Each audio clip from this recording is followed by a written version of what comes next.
Welcome to SCRS Talks, provided by the Society for Clinical Research Sites. Thank you for joining us as we explore the latest insights, trends, and innovations shaping clinical research today. I'm Jimmy Bechtel, the Chief Site Success Officer at SCRS, and I have the pleasure of being joined today by Tyler Van Horn, the CEO of Science 37. Tyler's here today to discuss how Science 37's direct-to-patient site model removes some of those geographic barriers and expands trial reach by bringing research directly to the patient's home.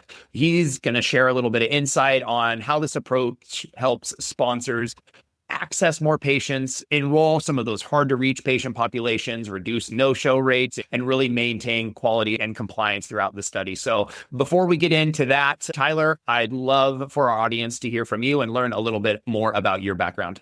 Yeah, Jimmy, thanks for having me. Really excited to be on the podcast today. Happy to give some background around myself and kind of give a high-level overview of Science 37. Name's Tyler Van Horn. I'm CEO here at Science 37.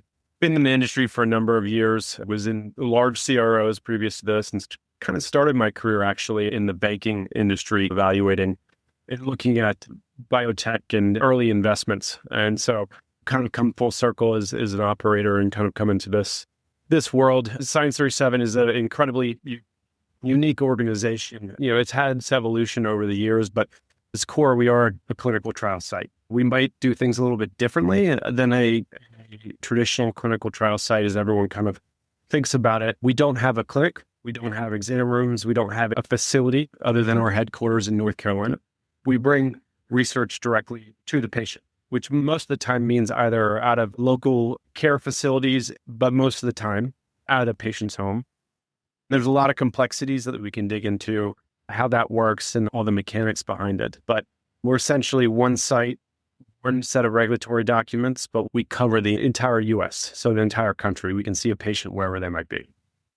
Excellent, Tyler. Thank you so much for the overview there. And it's always really interesting to be exposed to and talk with the Science 37 team and their really unique take on patient recruitment and clinical trial execution. So let's dive in a little bit more specifically. Can you give us a little bit of an overview of the direct-to-patient site and how it's changing and maybe how it's different from the way that normal clinical trials are conducted?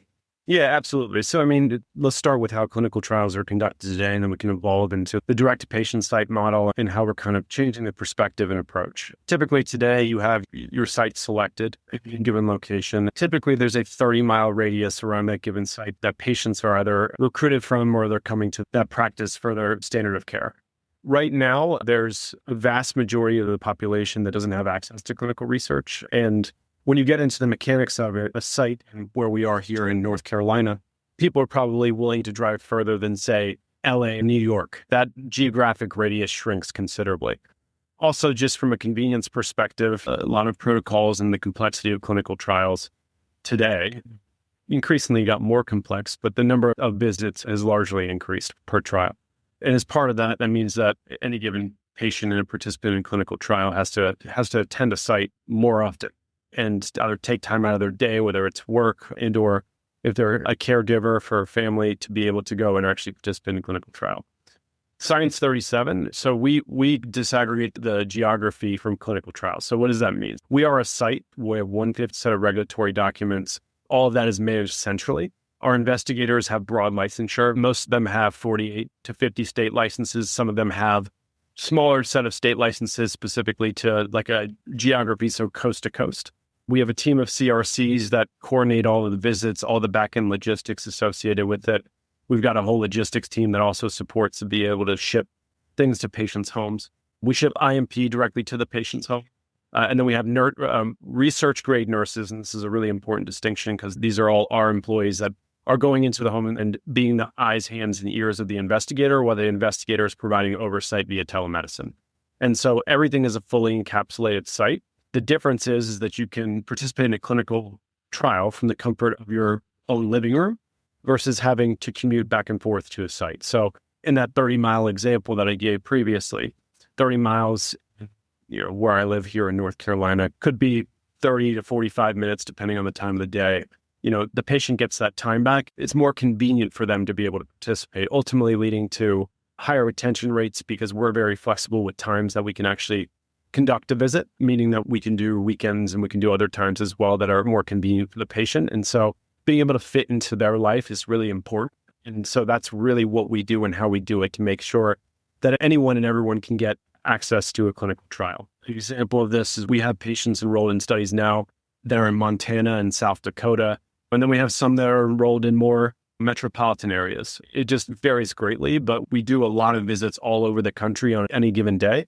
Ultimately, most of those visits are conducted in what I would call research deserts, so where sites are not. That's excellent, Tyler. Thank you for that comprehensive overview. It's really interesting to hear not only the similarities, I'm sure we could, and so can the listeners, draw parallel lines to the more quote unquote traditional site experience, but also more importantly, the differences, the augmentations to the traditional site model that enable some of the things that we had mentioned, right? Quality and reaching those patient populations, the convenience of being in one's home and being able to participate in a clinical research study through the enablement of technology and the platform that Science 37 has is really interesting and intriguing way to approach the execution of some of the work that we're doing. And again, meet the particular need of a patient who might not prefer or not be indifferent about, being in person with somebody or having that in-clinic type of experience. Absolutely. I mean, the day and age that we live in, especially in a post-COVID world where many folks were trapped in their homes for months on end, largely is around convenience. And that extends to the healthcare space as well.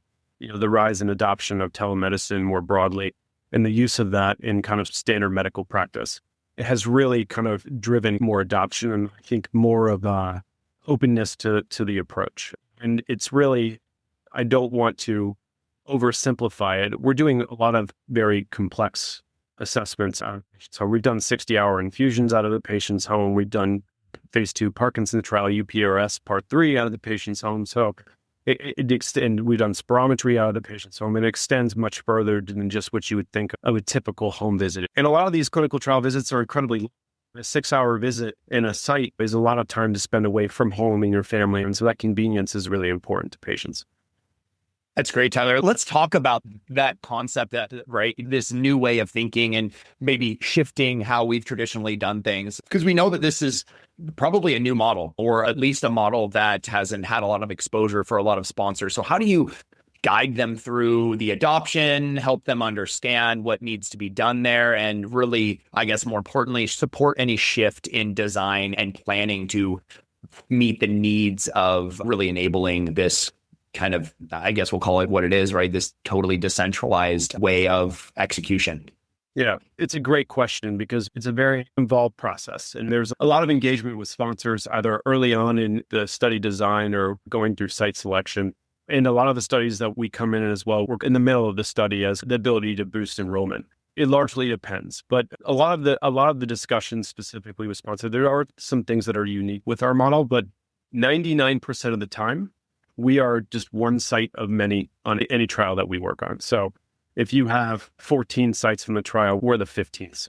And so we're fit right into kind of the existing infrastructure that is already there to conduct a clinical trial. There are some nuances and differences. For example, we can't randomize and do baseline or dose on the same day because we have to ship drug to the patient's home. There's some nuances in the way that the trial's set up and the downstream ramifications and impact on that.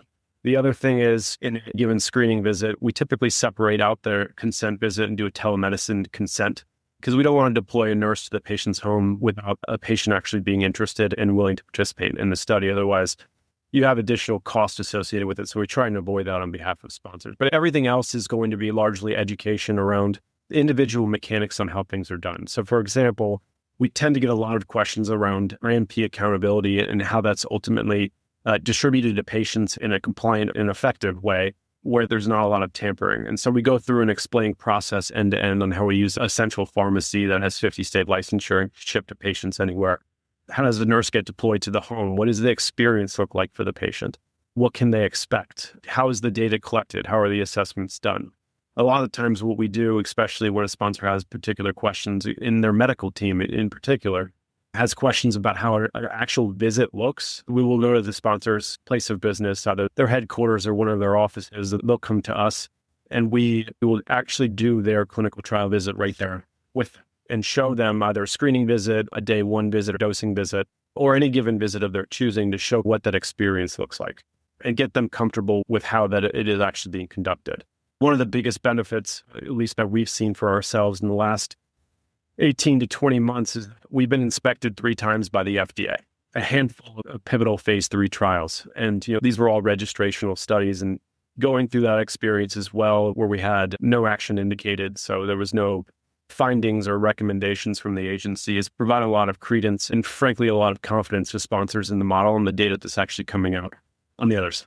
And so a lot of engagement on that side. And then as we go through startup, there's also a second round, I guess, of what I would say education, or kind of another way of putting it would be onboarding to the Science 37 kind of model, where, normally the folks that might have selected us as a site aren't always the folks that are going to be executing day to day. We have a pretty clean and consistent process in which we can not only educate the folks that we're engaging with that are looking to stand us up as a site, but also the folks that are going to be day to day, whether it's the CRAs or the individual study teams that are managing the study, to be able to help support them in understanding what we do and how we do it and what the differences are. So when we start enrolling patients into any given study, that they can have a better understanding of what they're ultimately going to see and how things are going to operate.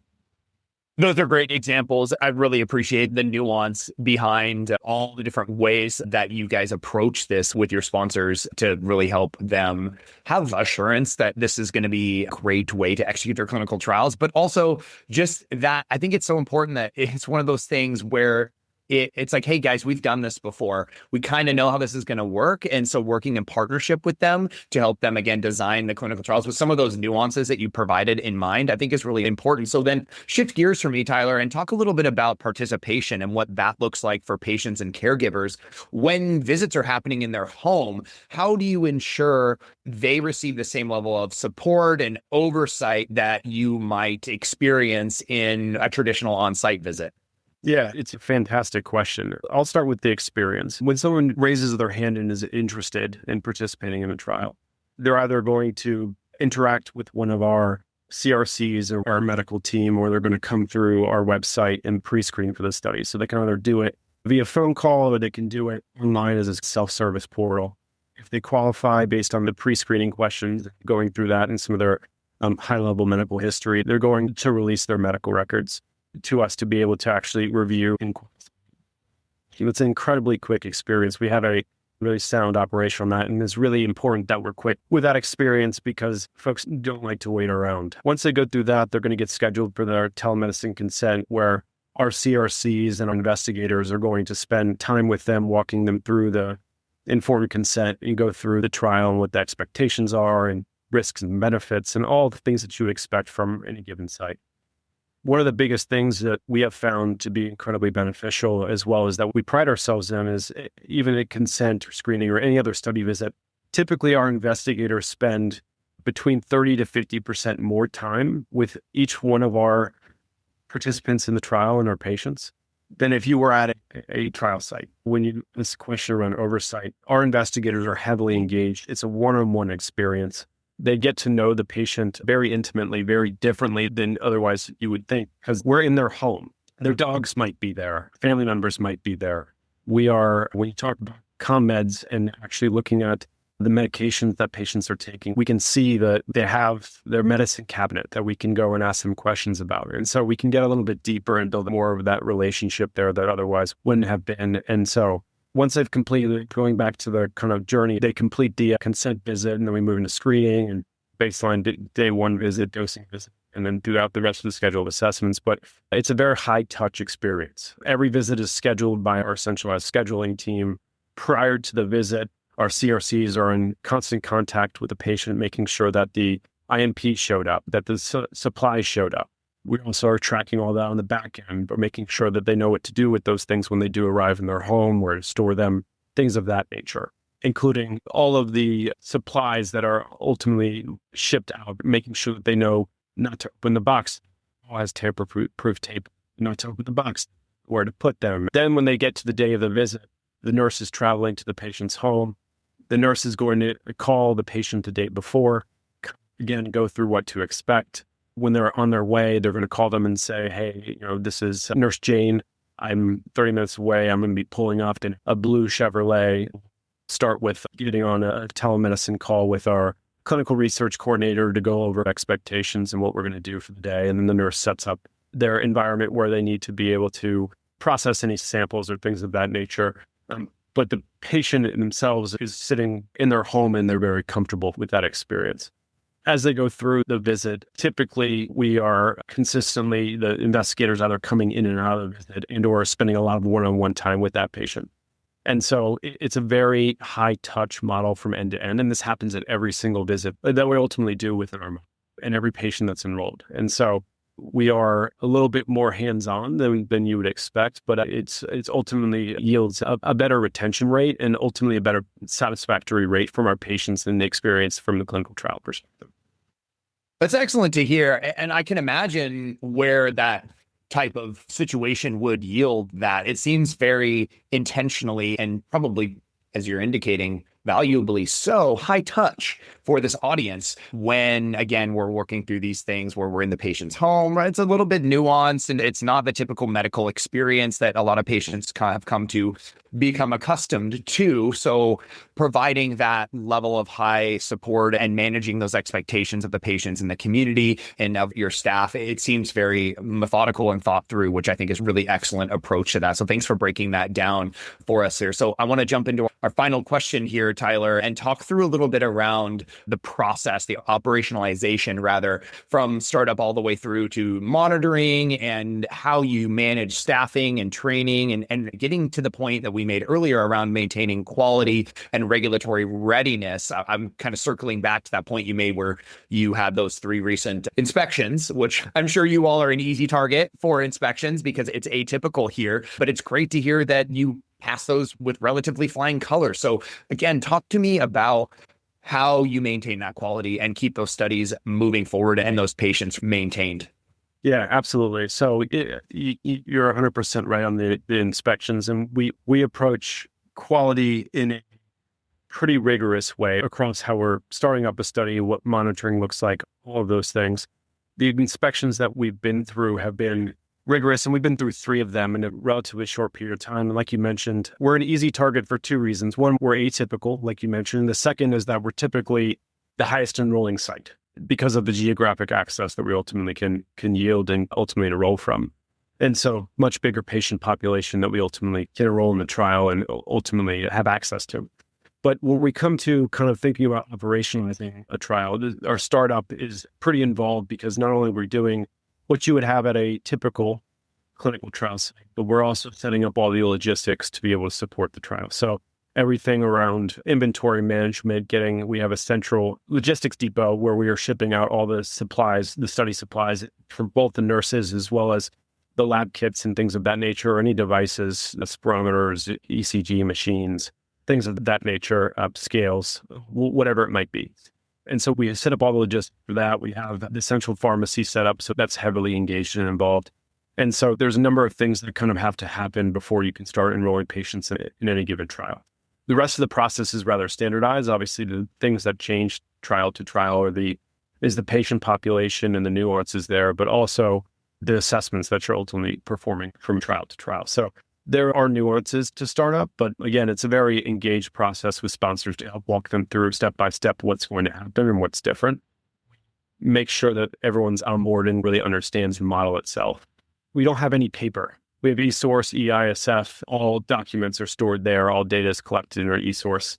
And what that allows for is every person that is on the trial from a staffing perspective can see and access the data in real time and collaborate together in real time for collecting that data for the patient when they're completing the assessments. When someone's onboarded to Science 37, they go through training on our SOPs, but they go on pretty rigorous training on the Science 37 way, which is how we conduct research, what's different, and ultimately what are our expectations and standards for the participants in any given trial, but also from a quality perspective. Then obviously, in any given trial, we go through protocol training and study-specific training for all of the staff, and especially for our research nurses that are going and traveling to the patient's home. There's a number of certifications that they ultimately have to get to be able to transport biospecimens and things of that nature. And so all of those things are taken care of. And so from that perspective, there's a rigorous amount of training that goes on from a study staff perspective, and we maintain all of that in our training records, as you expect any other site to. We also have an internal team where we are not only just relying on sponsors or CROs to monitor us, we are doing asynchronous monitoring visits internally, existing kind of cadence of monitoring visits in the studies at any given point, and whether it's particular milestones, enrollment milestones in the study, or if there's specific triggers or kind of thresholds. We have a team of internal that are looking at data, looking at our EISF, ensuring everything is as expected or as it should be, so that we're approaching those monitoring visits with relative ease, and also that makes it so that we can stay inspection ready at any point in time. We are very proactive from that perspective, which has led to 3 obvious successful outcomes from an FDA inspection perspective, which we're incredibly proud of, because we're the first kind of company in this space to be able to have that not only once but 3 times go through those types of inspections with the FDA. So that's kind of approach, and it's a really proactive approach versus reactive approach to how we maintain quality and how we maintain oversight and things of that nature within our existing kind of model and how we approach everything. There's a lot to unpack there, but that's the high level of how we approach and make sure that we can be consistent trial to trial with maintaining that. And all the folks that we have here, we're very diligent about who we bring on to Science 37, simply because we are different and we want to make sure that we only have the highest standards. It's an excellent overview, Tyler, and I really appreciate the detail on what arguably is one of the more important components to that. Because if we don't have quality and we don't have the ability to maintain the ethics and the regulatory readiness behind it, then seeing patients can't happen effectively. So it really is foundational, which I appreciate you emphasizing that approach to the way that we do things. It sounds like it really ingrained into the work that you all do. So thank you for that. And, thank you for being here with us today and giving some insights to the industry and what you all are doing and the approach that you all are taking. I think even our more traditional sites probably were able to glean some insights into maybe I should think about doing that, or maybe that's a consideration that I should have as I approach my patient care or my quality at the site level, or the relationship that I have with my sponsor and CRO. So I think everybody listening can probably glean something from the conversation today. So again, thank you for being here with us, and thank you for sharing some more about your organization and the model that you guys use. I really appreciate you having me on. It was great to talk about all the aspects of it. I'm sure we could have talked for another 2 hours about individual items or dug a little bit deeper, but really appreciate it. And, always looking for different ways to partner with SCRS. It's a great organization, and we're happy to be a member and partner, and looking forward to continuing that journey. Well, I couldn't agree more. Tyler, thank you so much. And for everyone listening, I hope you make sure to check out other great site-focused resources made available to our entire community on our website, myscrs.org, including other podcasts and webcasts and opportunities to become involved with our partners like Science 37 and many others. Thanks for tuning in, for listening, and until next time.